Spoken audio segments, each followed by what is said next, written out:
You simply cannot be a top-level professional wrestling organization in the United States of America and not be sued by somebody who used to wrestle for you. WWE certainly know this, and AEW are starting to find out too, while WCW's legal department were never short of a lawsuit to deal with. From wrongful termination and discrimination to trademark infringement and defamation, the Turner-backed organization often needed to be the place where the big attorneys played. I'm Adam Pachisi from Cultaholic Wrestling, and these are 10 wrestlers who sued WCW. Join us. Number 10, Ricky Steamboat. Ricky Steamboat was, by all accounts, a model professional who put in the effort every single night and did whatever he could to make his opponents look good, sometimes making them look much better than they actually were. The former NWA World Heavyweight Champion's glittering career came to a sudden end when he suffered a devastating back injury in defeating Steve Austin for the US title at the 28th Clash of the Champions special in August of 1994. In a cruel move, WCW decided to terminate the Dragon's contract 10 weeks before it ran out.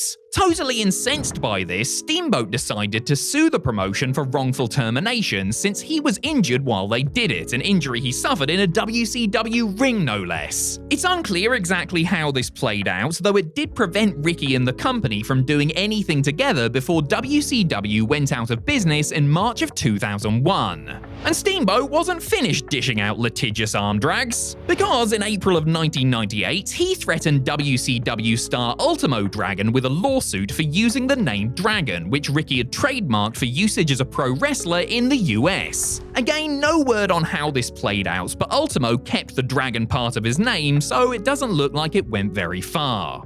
Number 9, Kevin Nash. Right around the time he signed a lucrative contract to return to WWE as part of the rebooted New World Order, Kevin Nash thought, you know what I really need? Even more money. And so Nash, in February of 2002, filed a lawsuit against Time Warner, parent company of WCW, claiming that he had failed to receive the proper amount in royalties during his almost 5-year run with the company. The suit, filed in Fulton County State Court, claimed that WCW engaged in practices to deliberately avoid paying wrestlers millions of dollars owed from merch. Midcard talent had already found out that their merchandise was being scanned in retail stores as purchased for Hogan, Sting, and Dennis Rodman. Nash was specifically looking for unpaid royalties on NWO, Outsiders, and Wolfpack merchandise, plus interest. Big Sexy's big contract had stipulated that WCW provide him with quarterly royalty statements, something the suit claimed the company never did, which is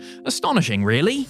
2 decades later, Nash revealed that he received a 16.7% royalty on any NWO t-shirt sold. Given their evergreen popularity, the former WCW World Heavyweight Champ is to this day able to use this as retirement money. Number 8, Sid Vicious.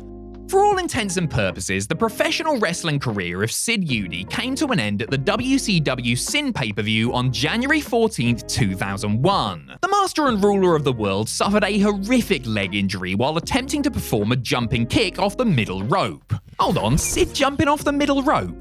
That doesn't seem right.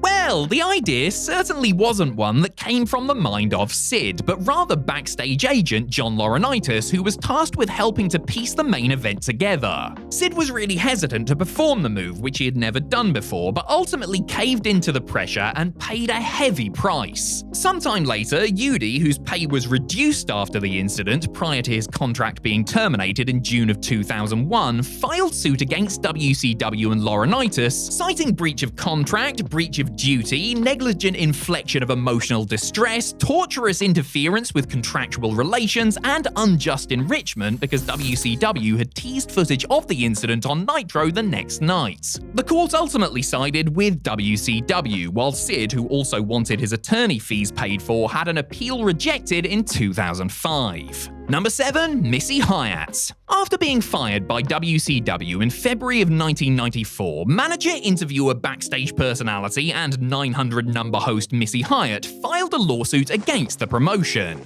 Her claims, which were investigated by Georgia's Equal Employment Opportunity Commission, included sexual harassment, sexual discrimination, and retaliation. As well as unwanted advances, lewd remarks, and groping, Missy also claimed that she was being severely underpaid in comparison to male talent in similar roles, and had also not received proper royalties as it pertained to merchandise or her work on the lucrative WCW hotline. WCW, Turner Broadcasting Systems, Eric Bischoff, and WCW EVP Bob Dew were listed in the suit, with Bischoff contending that he fired Hyatt due to her unprofessional behavior, in particular her apparent jealousy of the recently arrived Sherry Martel.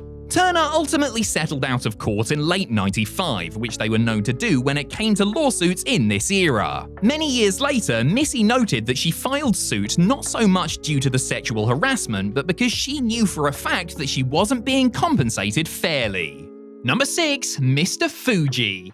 Don't worry, you haven't memory-holed Mr. Fuji's WCW run during the Monday Night Wars or anything like that, and to be fair, the man in the bowler hat is probably one of a handful of recognizable ex-WWE stars who didn't sign with the competition. And to also be fair, Fuji didn't technically sue WCW, though the professional wrestling enterprise was very much involved in his litigation. In 1999, Harry Fujiwara filed a $1.5 million lawsuit in the US District Court in Knoxville against Nintendo and THQ because in the WCW vs NWO World Tour video game there was a character called Master Fuji. This was a name that he had at times used in WWE. It turned out that the game was an Americanized version of the Japanese Virtual Pro Wrestling video game, and that Master Fuji was actually based on Yoshiaki Fujiwara, who bore no similarity to Mr. Fuji. However, the suit was apparently settled in Harry's favor. No word on how much he got, but Fuji, who had retired from the business in 1996, continued to work as a part-time usher at a cinema afterwards, so it likely wasn't a fortune.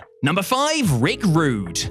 On May 1st, 1994, Rick Rude's in-ring career came to a sad end. The WCW star was wrestling overseas for New Japan Pro Wrestling, successfully defeating Sting for the WCW International Heavyweight title in a match that took place in front of 50,000 fans. During the bout, however, Sting hit Rude with a dive to the outside, and ravishing Rick's back fell on the edge of an elevated platform, causing a career-ending injury. That October, Roode, who had been fired by WCW, filed a $630,000 lawsuit against the company. Roode, who was bitter about how his career ended and personally blamed the Stinger for it, also sued his opponent from that fateful night. It was known that there was a lot of heat between the two men, which apparently didn't get any better due to some of the things that Sting had said about Roode during his deposition in Roode's suit against WCW. Rick ultimately opted to settle the suit in November of 1997 when he decided to jump to WCW in the wake of the Montreal Screwjob. Number 4. Ranger Ross. Playing off his experience as a paratrooper in the United States Army, Robert Lee Ross Jr. decided to give pro wrestling a shot in the mid-1980s. After a few years gaining experience in various territories, Ross got a gig with Jim Crockett Promotions and was a regular presence on TV, notably wrestling the likes of Kevin Sullivan, Terry Funk, and the Great Muta. His bookings dwindled as he became an enhancement talent, however, and Ranger Ross made his last WCW appearance in a Battle Royal at the 16th Clash of the Champions in September of 1991. Feeling he hadn't been given a fair shake due to the color of his skin, Ross filed a racial discrimination lawsuit against WCW in June of 1993.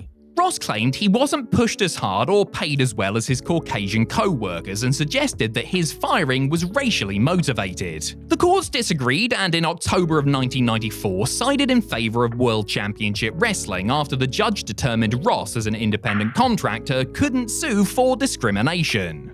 The court also noted that Ross wouldn't be considered discriminated against anyway, since he made more money than about 2/3 of the roster and was released alongside 9 white wrestlers for budgetary reasons. Number 3. Charlie Norris.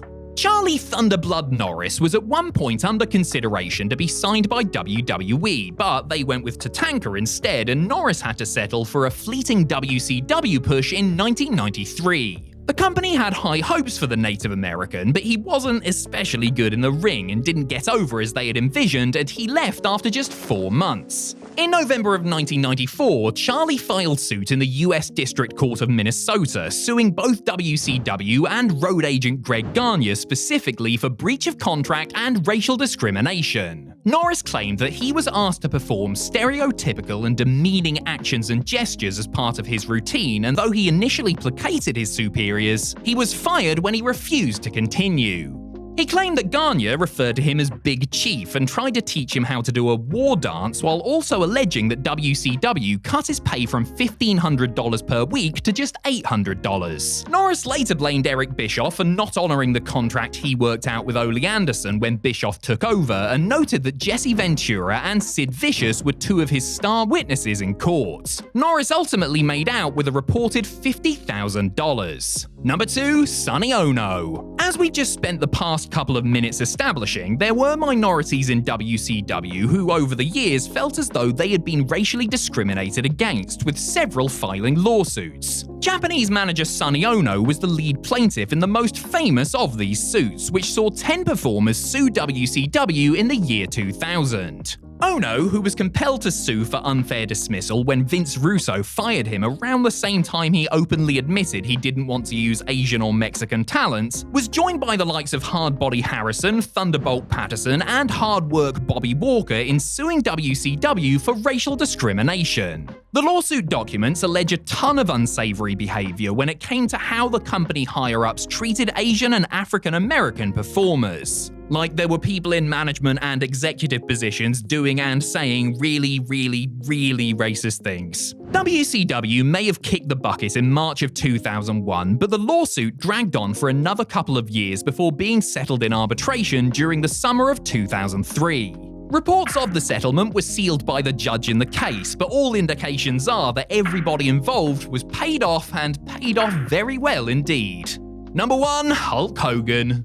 When it comes crashing down and it hurts inside, you've got to take a stand, sometimes the stand, and hire a damn good lawyer, brother. At the 2000 Bash at the Beach pay-per-view, Vince Russo cut a shoot promo on Hulk Hogan after the Hulkster had beaten Jeff Jarrett to win the WCW World Heavyweight title in a work shoot match come angle. Since Vinny Roo had gone into business for himself and slagged off Hogan's character, Terry Bollea felt he had no choice but to drop the big legal leg on him. He sued WCW for breach of contract, for not making him the featured performer at the show, and for not allowing him to exercise his creative control clause, while also suing for defamation and false light invasion of privacy because of Russo's promo. WCW countersued, claiming breach of contract as Hogan did not work the rest of his 6 contractually obligated pay-per-view matches for the year. In the end, a court sided with Russo as far as the defamation claim went, while Time Warner and Bollea settled their beef confidentially.